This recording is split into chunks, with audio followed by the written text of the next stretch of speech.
In this programme, we will be looking at how to write school improvement plans.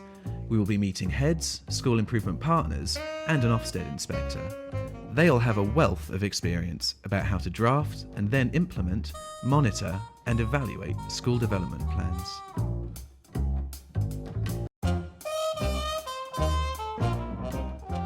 Consultation is seen as the key to writing a successful plan, but at Lent Rise Primary, Brenda Bigland believes collaboration needs to be firmly managed by any head embarking on school improvement planning. When I start writing a SIP, I start with my senior management team. I think it's essential to actually try and develop a framework, something that people can look at, because I think if you start by going into a staff room and getting absolutely everyone throwing their ideas in the pot, sometimes you can get an awful lot of hot air and very little end result. So from my point of view, I want to put a skeleton together. I want a structure that says, okay, this is our starting point. So senior management team start by looking at where we currently are in the school. What are we doing? What does assessment of the school, evaluation of the school tell us are our key skills, and what are the areas for development? And those areas for development are the things we start with. School improvement planning starts just after Christmas. To start off with, we put up bits of paper in the staff room which have subject headings on, and that's the opportunity for any member of staff to put down anything which they think should be on the school improvement plan. Some of it may be filtered out by subject leaders, but some of it will make it through to the final process. Pen or pencil ready? What is the total cost of a The subject leader plans are hooked onto the part that I write, and the part I write will be very much more generic. So this year, for example, it's going to contain sections on assessment for learning, assessing pupil progress, and how we can support learners in their learning, and the other subjects plans will be hung on to that. Well done. Well done. Preparing a school improvement plan can be daunting. At Ashland School, newly appointed first-time head James Chaplin is consulting an old hand. And one of the things we've been discussing on the telephone recently is, of course, your priority now of putting together your first school improvement plan. What do you think are going to be your key issues that you're contemplating as you put that document together? Well, I think one of the things for me is making sure that the people that in the school feel that they've been involved in that. I feel myself that I need to take a bit more of a lead on things than perhaps you might do in a different circumstance. But I'm going to need to make sure that everybody feels like that they've been consulted and collaborated with. Sort of got 80 staff out there. You know, the things that I think are the right way forward for Ashlands aren't necessarily going to be the same for every single one of those other members of staff, and they may or they may not let me know that. But I've got to be true to what I think are the core values that we need to focus on here at this school. My strong advice from a number of different roles that I've had over the years to heads taking over schools which are basically up and running is run with the plan that's there already. Watch and wait for a term or a term and a half, because then you will know much more than you ever will by reading and looking from outside exactly how the direction needs to be developed to move the school forward. As an inspectorate, Ofsted does not give guidance on the writing of SIPs, but will look at the impact the plan is having on improvement. The school itself must have a clear agenda and a clear vision for improvement, but actually the most successful plans are the ones that take the people with them in the implementation. So it's absolutely crucial to involve the people who are implementing the plan in its design.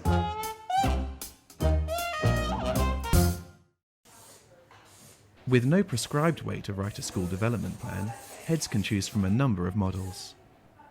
I see ones which are 5 sheets of paper and they've based it around every child, the 5 outcomes for every child matters, to ones which are presented to you in a booklet form, to ones which have been presented to you as a mind map. And absolutely interactively, it was amazing. A school improvement plan will have to have detail that shows all those who are going to read it, governors and parents and so on, how improvement actions are going to be taken. However, in my opinion, most people will not read that much detail, and we always have a school improvement plan that is written on one side of A4, an A4 sheet that's divided into 4 sectors, and those key bullet points for improvements are listed for everybody to see at a glance. It's actually more important to get on with the plan than to ensure that all the I's are dotted and all the T's are crossed, because some of the best plans are actually not the best written plans.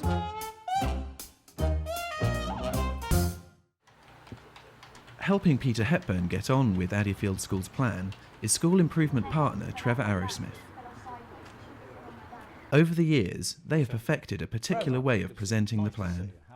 You use a grid format, I think, for the main body of the plan. Is that something that you find Yes. effective? Yeah, well, I think one of the difficulties of writing a school improvement plan, I think, is that starting point.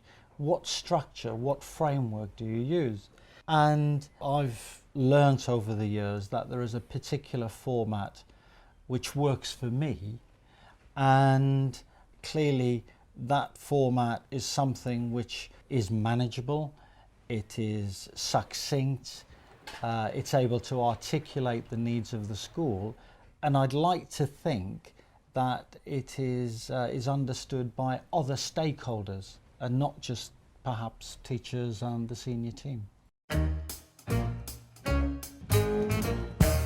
In terms of the actual presentation on the page, when we get to the detail of who is doing what by when, then a grid format generally brings certain clarity.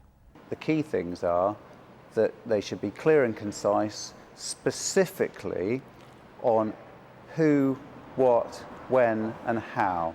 The structure of a SIP can surprise, but so long as there is a logic to it, then it can work. One that I looked at last week had buildings as the first priority. And I'm challenging and I'm thinking, why buildings when there's a standards issue here? But actually, the way the plan had been structured, it tied into Every Child Matters, and the staying safe was the first one, and that's where the buildings came in. So there was a logic behind it. We are going to spend a bit of time this morning just brainstorming ideas around that bit of our development plan for next year, which is about... Philip O'Hare is combining being principal of Capital City Academy with temporary headship of Copeland School in Brent. Guy, you've revised the teaching and learning policy, you've been thinking about... In both schools, the SIP values one thing in particular. We're concentrating on learning, but also actually the change... The focus of our plan is on learning, because that is the core purpose of a school. The two schools who have fed back about their perceptions about teaching and learning have...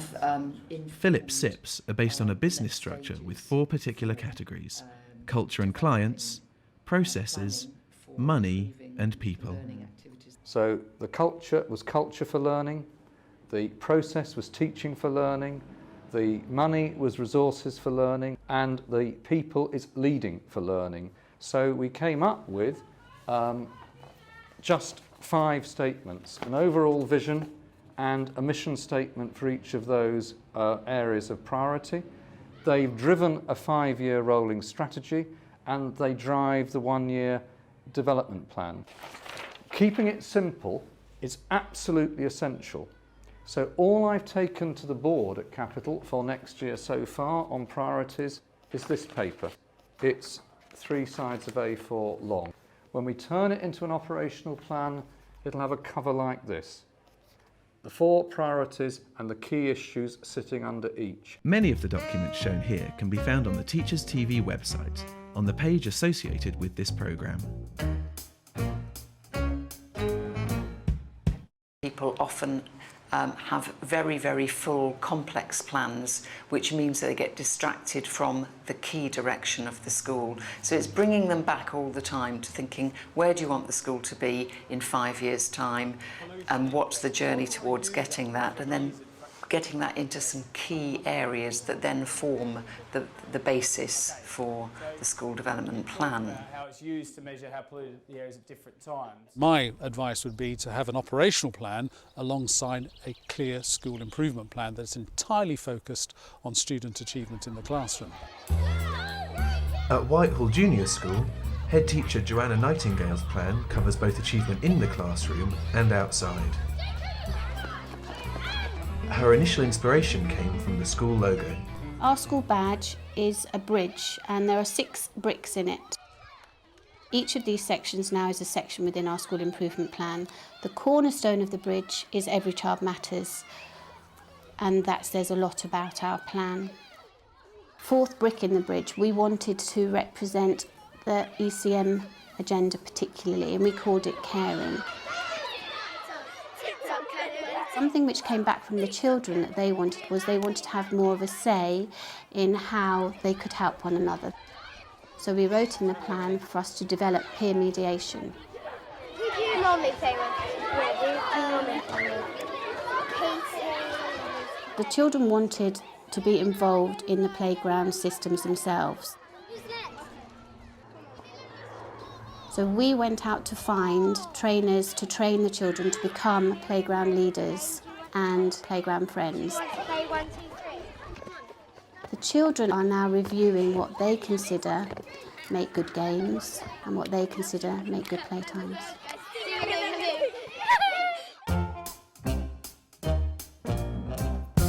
From a school improvement partner perspective, the delivery of the plan, of course, is all important.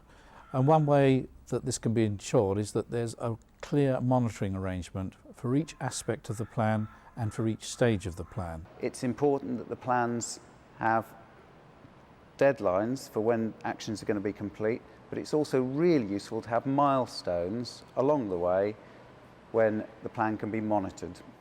When we first designed the plan, it was important to me that it was manageable, that it wasn't, again, written and just put away.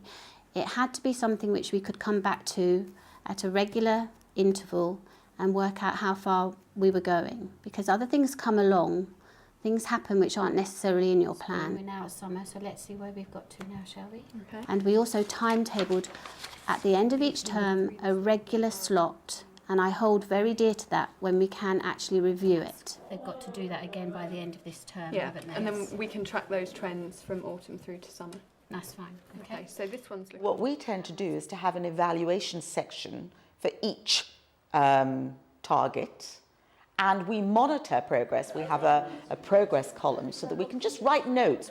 Some very simple little bullet points that say, you know, first half term, this is what we've accomplished. Next half term, this is what we've accomplished. The plans themselves need to be dynamic, so it's important that they're not set in stone. And as inspectors, I think what we like to see is plans that are written all over, because what that indicates is that the actions themselves have been evaluated, and in the light of that evaluation, the plan's been revised. So what final tips do our heads and experts have for writing and delivering a successful school improvement plan? My top tip, I think, is for the head teachers to actually make the most of their school improvement partner by actually having the documentation ready when the visit takes place. Remember the old adage that less is frequently more. Keep them simple, get everybody to understand them, and use them as your monitoring and evaluation tool. Don't make it so lengthy and so unwieldy that it becomes onerous and becomes something that everybody looks at with dread and horror.